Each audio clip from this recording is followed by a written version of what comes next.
এই ভিডিওতে আমরা দেখব কিভাবে আমরা টিআই পোর্টালে একটি পিএলসির ফার্মওয়্যার ভার্সনটা আমি চেঞ্জ করতে পারি। সো এটার জন্য আমি ফার্স্ট অফ অল টিআই পোর্টালে চলে আসবো। আসার পরে আমার ডিভাইস অ্যান্ড কনফিগারেশন আমাকে অবশ্যই এখানে থাকতে হবে। থাকার পরে আপনি সিপিইউর উপরে একটা ক্লিক করে সিলেক্ট করে নিবেন। সিলেক্ট করার পরে প্রপার্টিজ আসবেন। দেন এখান থেকে যে জেনারেল থেকে আপনি চলে আসবেন একটু নিচের দিকে। দেখেন এখানে লেখা আছে ফার্মওয়্যার ভার্সন 4.6। এখন আমি যদি চেঞ্জ ফার্মওয়্যার ভার্সনে ক্লিক করি,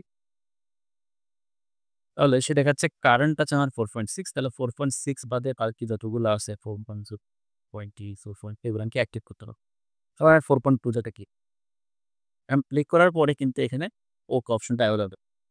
যদি আপনার ওকে অপশন অ্যাভেলেবেল না থাকে তাহলে আপনি যেটা করবেন, এই যে আর্টিকেল নাম্বারটার উপরে আপনি ডুয়াল ক্লিক করে দিন, তাহলে কিন্তু চেঞ্জটা হয়ে যাবে। সো আমি এখান থেকে ডুয়াল ক্লিক করলাম। ডুয়াল ক্লিক করার পরে সে একটু লোড নিবে।